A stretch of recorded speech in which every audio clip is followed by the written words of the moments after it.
Okay. Uh, Good afternoon to everybody. I want more people to come on. Wherever you are, I encourage you to share this live because uh, today is going to be a very solemn day for me. I believe this is a divine instruction given to me by God, and I'm going to follow it because I want to be in total peace with God that I serve. I want to be in total harmony with God that I serve. So I'm encouraging more people to come on live because I have something very important to share to the people. I want to unveil the real story to the Liberian people today. I I want you to share it wherever you are. I want you to come on live and share it. This is very important. It is very important. It is very important wherever you are. I want you to share. I want the first 500 persons on, then I can begin to talk. It is something very, very important I'm going to say here this afternoon. And that is the reason why I want more people to come on. Wherever you are, I want you to come on. It's very important. What I want to share here this afternoon is very important story I want to share here. I'm waiting for the first 500 persons. Then I will begin to reveal the story that I want to explain to the people because it is important that I talk about it here this afternoon. And after today, I want to be totally gone off this medium. And whatever I have on my chest here, I'm going to say it here. Whatever I have on my chest, whatever I have been on my chest, whatever is the situation, I'm going to talk it right here. So I want more people to come on. I want wherever you are, share it to many, many other people. I want you to share because uh, for me, I believe in nothing else but God. I've never ever served any other creature beside God Almighty. And whenever I seek God and God give me a divine instruction, I like to do it because I know how far God has brought me. I know how far God has been able to help me. I know where I was yesterday and I know where I am today. So I want to say this. I'm saying this because uh, it is an instruction given to me by God that I serve. God got something bigger that He want to do for me, but He has given me an instruction, and I'm going to follow it because I strongly believe that I owe everyone, every peace-loving Liberian, every Liberian that mean good, everyone out there that mean well for Liberia. I owe all of you this very sincere explanation that I'm making here this afternoon. I know how difficult it will be for some of you to do it, but I'm going to do it because I want God to bless me. I want God to protect me. I want God to honor me. I want God to deliver me from whatever's wrong, I've done out there to anyone. So that's the reason why I'm here. I want the first 500 persons.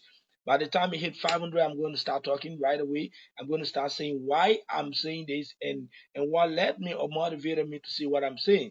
So I just want the first 500 persons to come on. Okay, the number is going up. Okay, by the time we hit 500, I'm going straight to start the conversation with you here this afternoon because I believe strongly that I need so much from God, and whenever He gave me something to say, whenever He instruct me to do something for me, I believe that there is no other person that can do it for me beside God Almighty. I I know how God has been blessing and protecting me. I know how powerful God has been, and I know how marvelous He remained in my life. I know how down I have gone, and I know where I am right now. I want God to bless me. I want Him to protect me. I want Him to deliver me. So I'm coming on not because of anybody. I'm coming on because I serve a true and living God, a God that does not fail, a God that have always been out there for me, protecting me and delivering me from every evil, from every harm that people have planned against my life. So that's why I'm here this afternoon to say what I'm saying. I'm not saying it because I want anything from anybody. I'm not saying it because I want favor from anyone. I'm not saying it because I want connection. I'm saying it because I want my relationship with God that I serve so much to be good because God told me that for me to seek Him, I must first seek the truth. And when I seek the truth, he said I should seek him in truth, and he will be there to protect me. So I've come here to tell you how faithful I am in God, because when he gave me instruction, I like to follow that instruction. So this is purely out of a divine calling. I'm encouraging all of you, keep sharing, keep sharing. I want the first 500 persons. The moment you hit 500, I'm definitely going to come out and say what I want to say, because I believe strongly that this is a divine instruction. This is a divine instruction that God has given me to do, because I want to be free. I want to be happy. I want to live a happier life. I want to be better. By the time you hit 500, definitely I'm going to say what I want to say. I'm not going to hold you here long.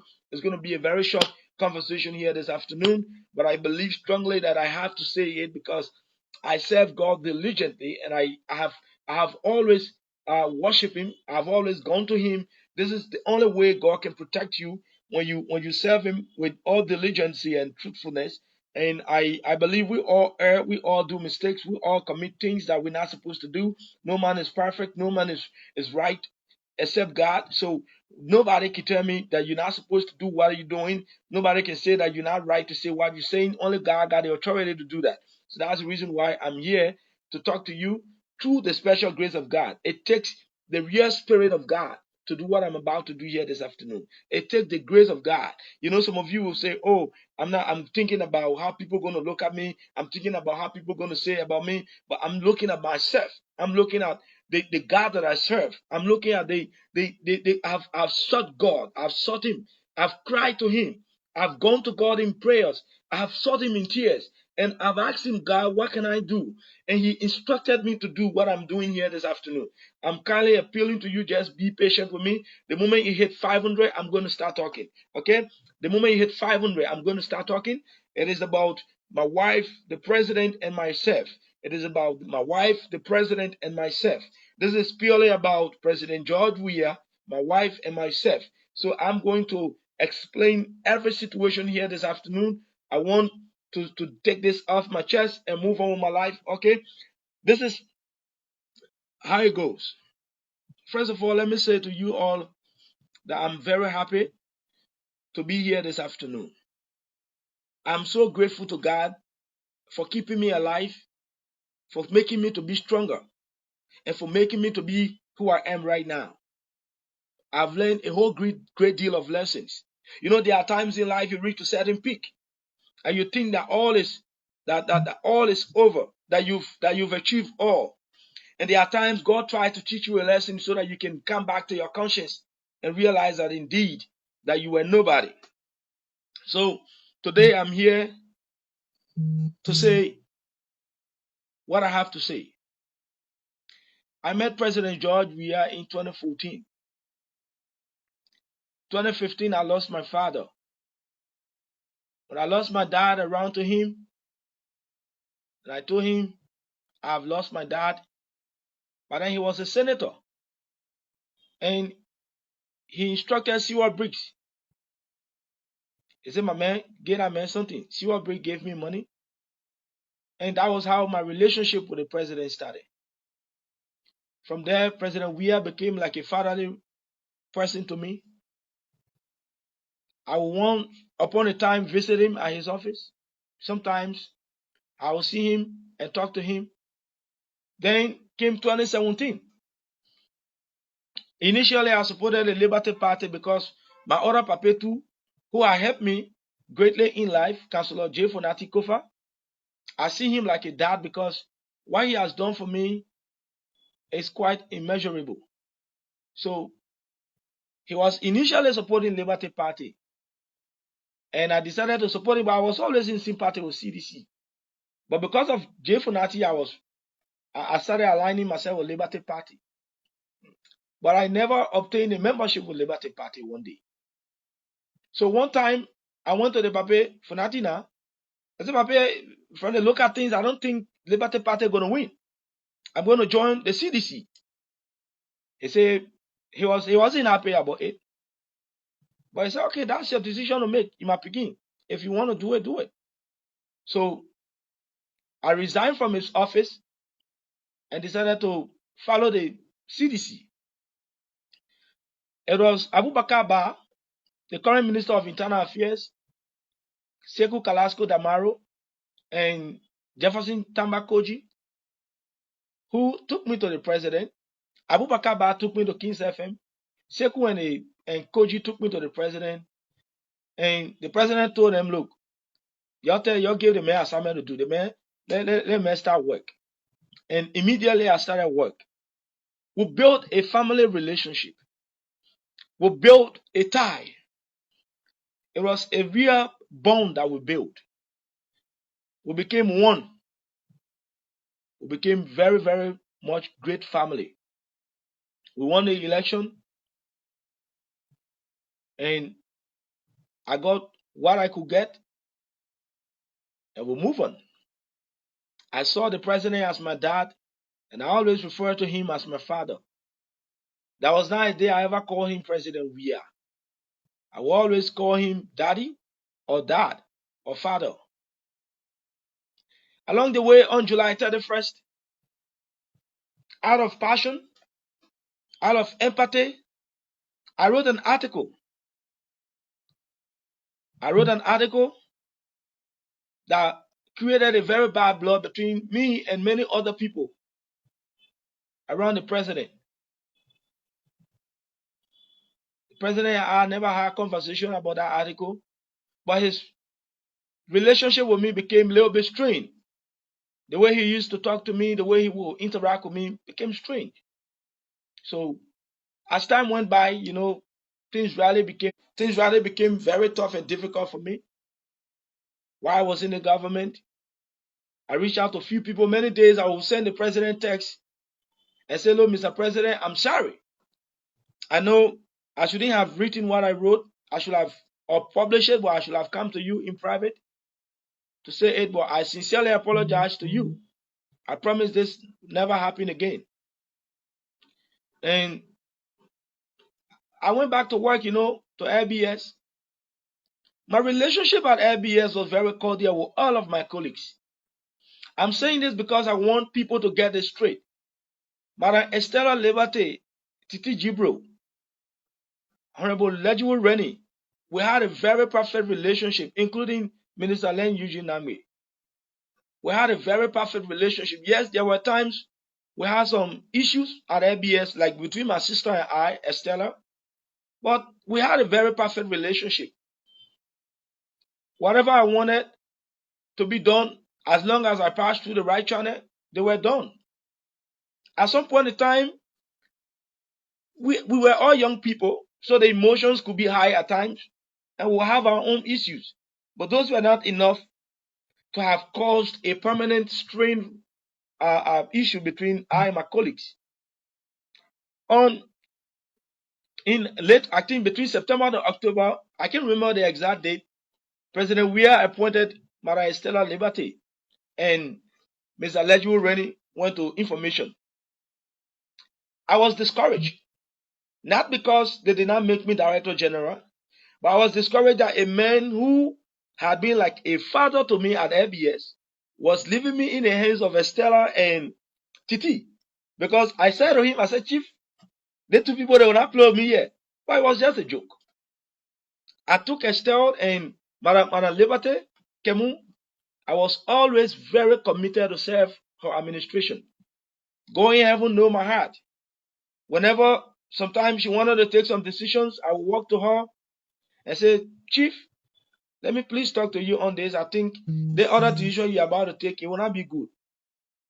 So that was it. And many times she listened to my counsel. And there were times that I had issues. I would come to her, private, personal issues, and I would explain those things to her. She would advise me. That is how cordial our relationship was. Time went by. Things started getting tough with me at home. Things really got tougher between my wife and I. It got to a point where my wife could not just listen to anybody. Due to maybe some of the mistakes I had done in the past, some of the things I had done in the past. So maybe it was time for her to pay me back, and she really got me so concerned to the extent I didn't know what was happening. I reached out to a couple of friends. I reached out to her workmate, her boss lady at her office, her colleagues, her sisters, her family to talk to her. Things just couldn't work out. And one day I made some discoveries. They were not comfortable with me. So I walked out of the house. And I began to ask questions to know what was actually happening about my wife and I, and why she was behaving like the way she was doing. For me, I like to sometimes share my problems with people. Maybe that's a weakness that I have. So I met few people, some of them close to the president, and I share my problem with them. And some deliberately told me that, look, the woman behaving like that because the papa eating your Jew. I got broken down looking at the kind of way things were between the president and I, and how things were happening. Sometimes I speak to him, he don't speak to me, and the way my wife too behaved to me. And after everybody talked to her, she couldn't listen to it. I just supposedly believed what the people told me without actually going about to do my own investigation or seeking God. I became so emotional about the situation. I reached out to some securities and they told me, "My man, you got to leave the country. Because when you stay here, so long as men know that you and your wife going on, definitely they're going to get rid of you." So that morning, I called Estella and I lied to her that I'm sick, that I wanted to go for medication. And just so that she couldn't ask me too many questions, so that I could leave the country, because I didn't want to tell her this very story. She has been my own partner that I always confide in. But if I had told her this, she was going to tell me, "Boima, don't believe it, and not true." So I just decided not to tell Madam Liberty Kemu, not to share it with her. So I went home that morning, packed my things from the office, took few things rather, got in my car and I left. I crossed over to Sierra Leone. When I crossed over to Sierra Leone, I formally tendered my letter of resignation to the president. When I resigned, I did not indicate that, "Mr. President, I'm leaving your government because of this thing." I told the president I was leaving because of XYZ. But the main crux of the matter that I had decided to leave the government was because of what this individual told me. Some of you will say, "Oh man, you stupid, you shouldn't have done that." Yes, it is true. But at that time, I was so emotional. At that time, I just couldn't believe anything otherwise. Looking at, and I can understand the point, the matter, the stain, or the situation at a given time. So I decided to tender that letter of resignation. When I resigned, a big brother called me. But before that, I had already confided in few other guys that I will not mention their name now. That, look, this is what somebody told me that is going on between the president and my wife. And looking at the way my wife been behaving to me, after everybody now talked to her, she can't listen, including my neighbors are getting involved. She don't want to listen. She keep telling me I can't enter the house. So I believe what they're saying. Maybe because that's the only thing I can make any woman to stand to you like that.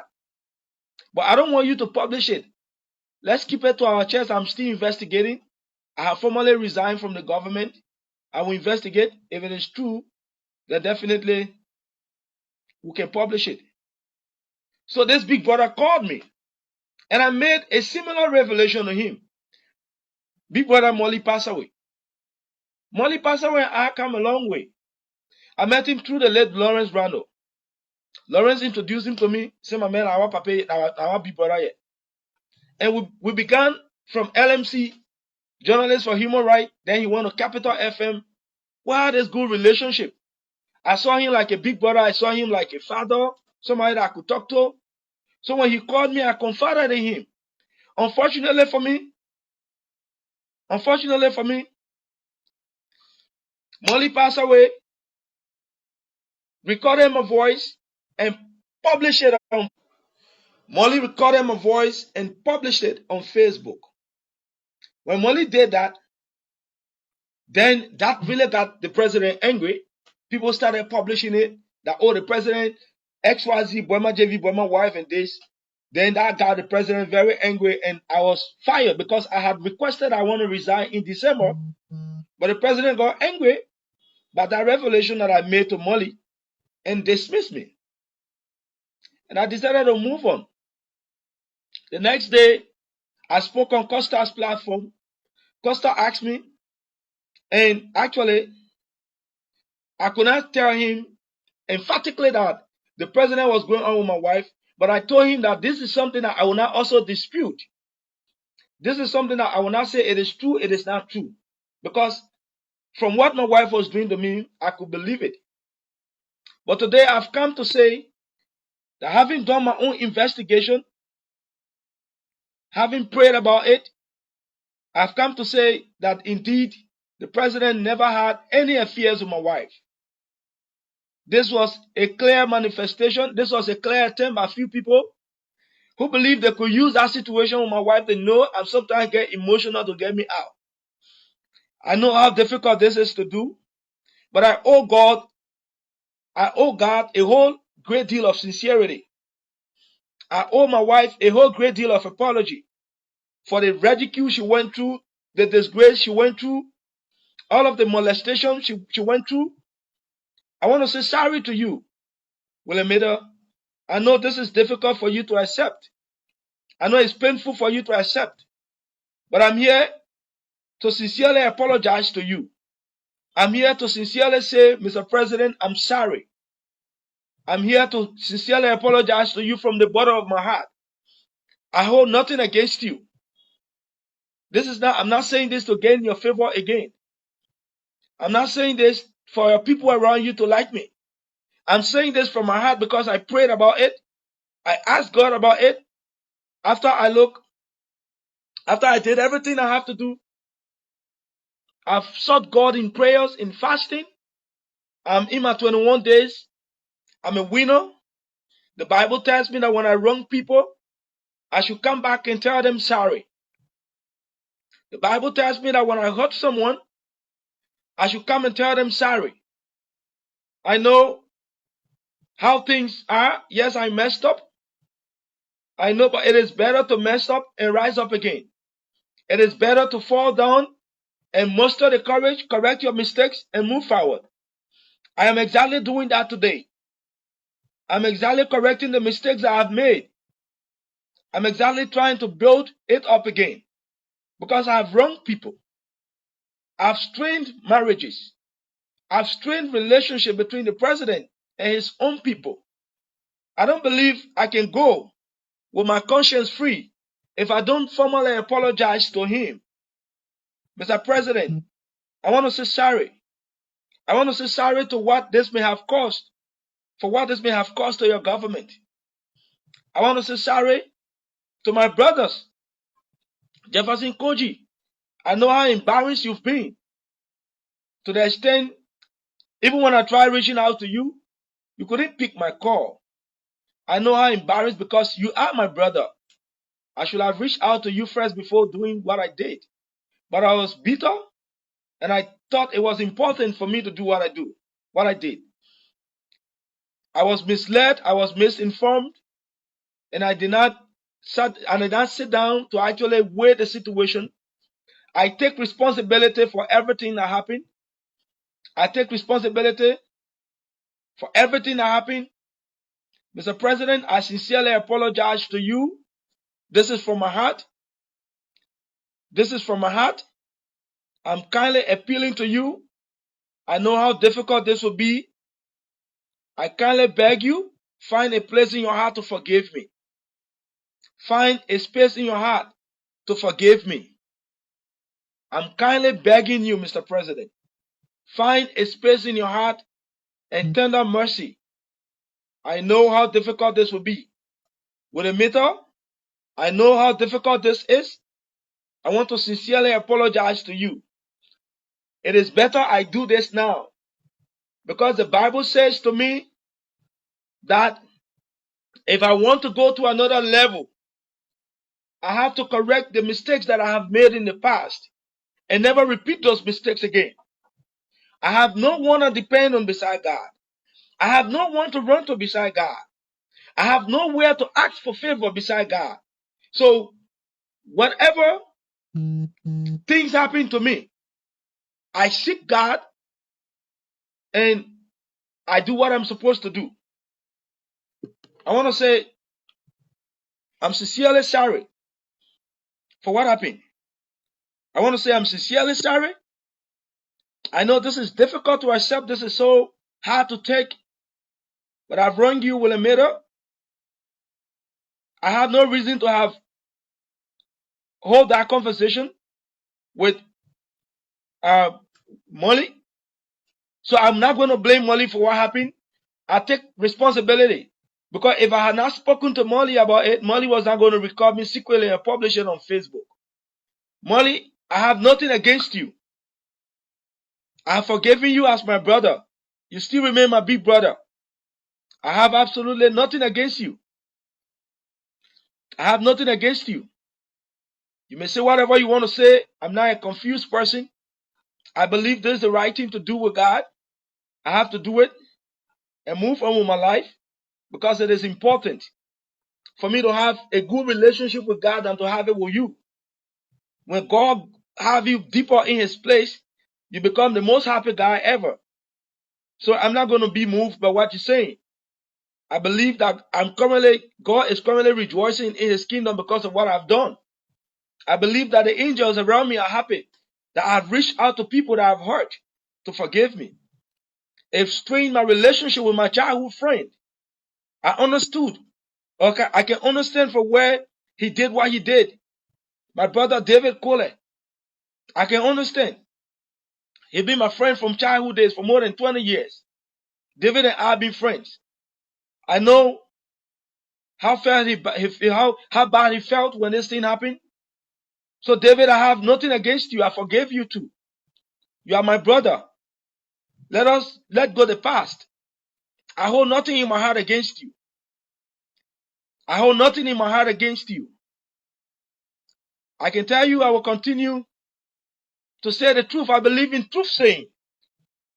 I told somebody who reached out to me and I told them, if I found out that the president didn't do what I said to Molly passed away, that he recorded me secretly, that went viral on Facebook, definitely I will come out and say sorry to the president. So that's what I'm doing. That's what I'm doing. That's what I'm doing. That's what I'm doing. I know it is a difficult thing to do. Some of you will not do this. Some of you will not even muster the courage to do it. Some of you will not do it.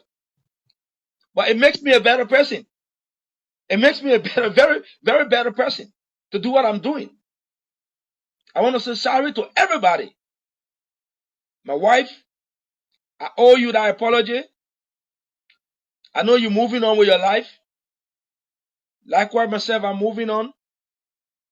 But I think I owe you that sincere apology to say sorry to you for the embarrassment I caused you through my reckless attitude. I say sorry to you.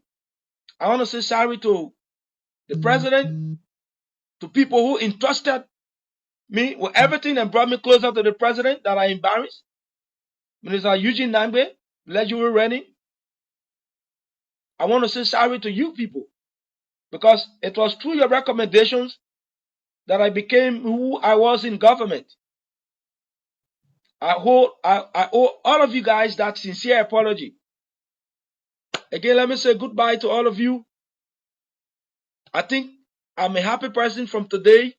I can move on my conscience free. I will sit back and look at the level of lashes I'm going to receive for some of you.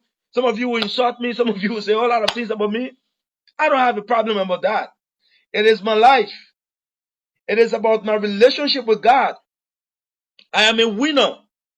I'm a divine soul of winner.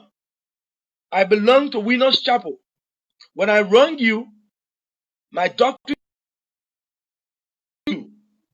if I'm hurt, and I know you hurt me, my doctrine says that I should come and tell you the truth. then we can move on. So I'm moving on with my life. I want to sincerely say sorry to everybody. And from now on, I'm done with this. I thank all of you for watching. I want to applaud all of you for your continuous support, your interest that you always build in me. I know this is the beginning of my great starting. I'm going to bounce back. I'm going to rise up again and become that very powerful person that I was, and more than what I used to be. I believe what God got for me. So I've formally written the president a sincere apology from my heart. I told him. I reached out to my wife. I told her sorry too this morning. But I still believe that it was important for me to come out and say it so that the people can actually know that this is the situation that happened. And I take responsibility for everything. I take responsibility for everything. I take responsibility for everything that happened. I take full responsibility for everything that happened. So I want to say sorry to every one of you. And to my friends who launched that advocacy for me, I embarrassed your podcast, your platforms. I should have done my own investigation properly before coming out to talk to you or confiding in you. I want to also say sorry to all of you for using your platform to spread an information that I did not fully investigate. I want to say sorry to you, Martin Colley. I want to say sorry to you, Prophet K. I want to say sorry to you, Henry Costa, for using your respective platforms to say things that I don't think that didn't bear all of the element of truth. I was misinformed, I was misled, and I take full responsibility of what happened. Again, let me say goodbye to all of you, and let's continue to pray for the best to happen in Liberia so that our country can move forward. I could say goodbye to all of you. Thank you.